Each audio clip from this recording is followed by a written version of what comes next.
devilishly clever. Uh-oh.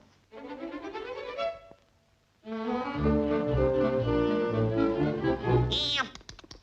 What's up, Doc? Having any luck with those ducks? It's duck season, you know. Just a darn minute. Where do you get that duck season stuff? Says so right over there on that sign. You're so smart. You know what to do with that gun, Doc.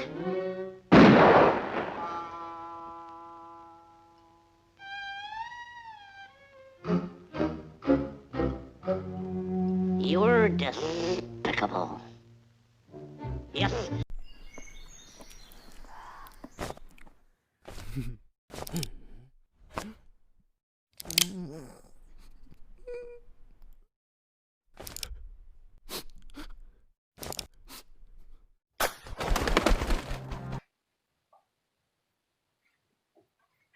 It's good.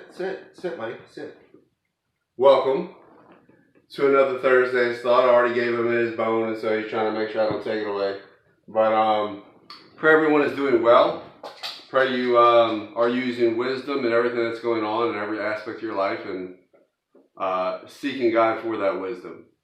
I believe I told everybody I was going hunting, and actually went up and saw our friend Roger, the one who gave me Buck. So please pray for him. He is still undergoing cancer treatment and did receive a good report that things are going well, but we are just praying for God to instantly rid him of cancer and anything else that he's physically dealing with, and draws him closer to him as well.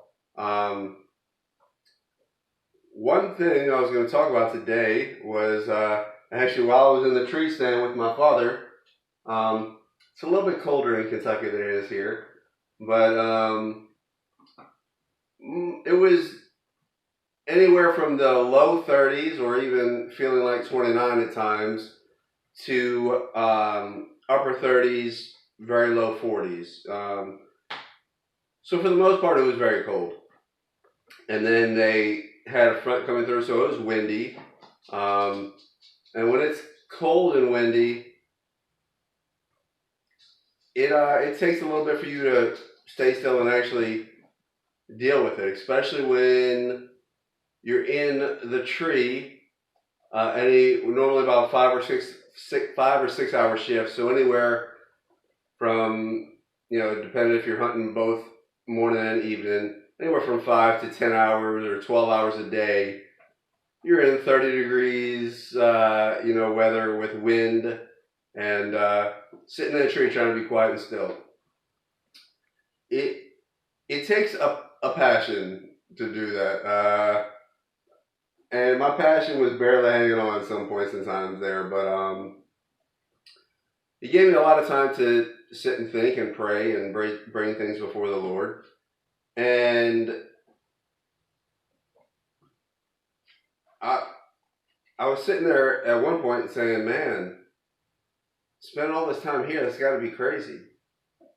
And I was just thinking about that. We were hunting, but wanted to raise this question. We're all hunting something.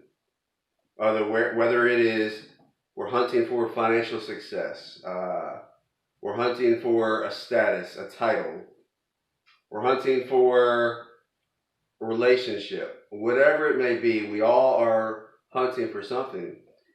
And when you look at what you're hunting for and what you're spending all that time doing, like I said, we're in a tree anywhere from 5 to 12 hours a day in freezing cold weather.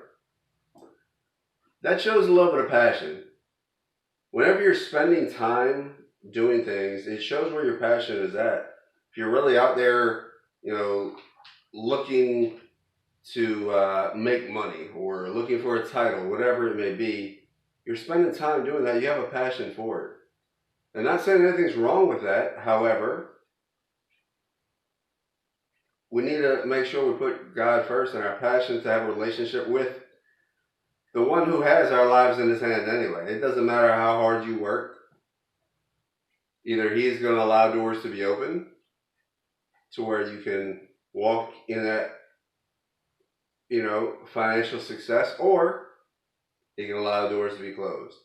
But we need to seek Him first, knowing that ultimately at the end of life, that's really all that matters.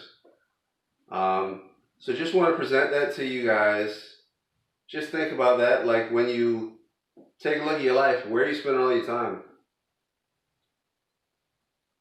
Are you giving God the first fruits, not just of your money, but the first fruits of your time? Money comes and goes. Time just goes. You want to come on me again, buddy? It was hard being away from him for a week, but I saw one of his relatives up there, his little buddy named Jack, and I guess that was a ticket. Anyway, just want to read a few scriptures that I was thinking about, and once again, really look at where you're spending all your time.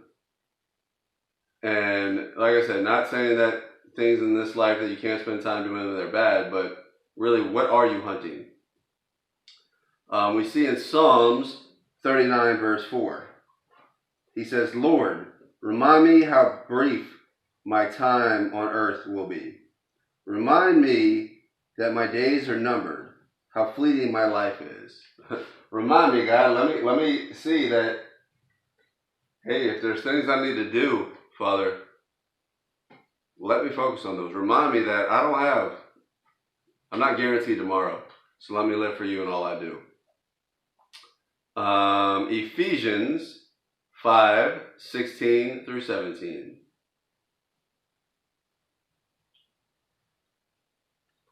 Making the most of your time, making the most of your time, because the days are evil. So then do not be foolish, but understand what the will of the Lord is.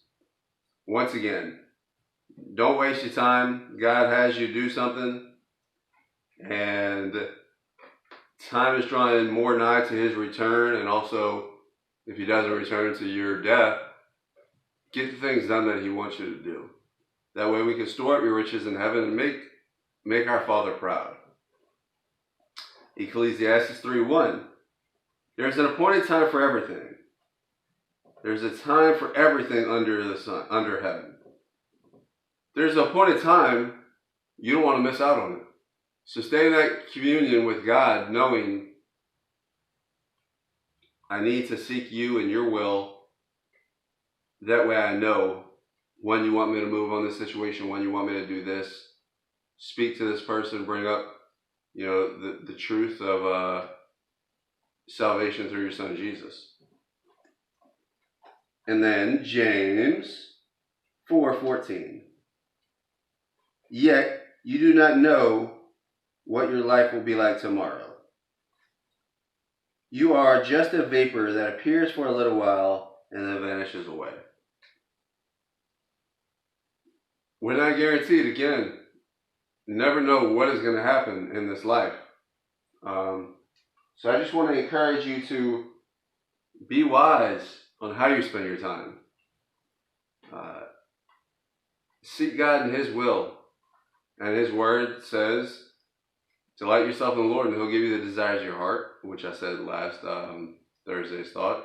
But those desires, in order to mean anything, need to be as closely aligned to His desires as possible.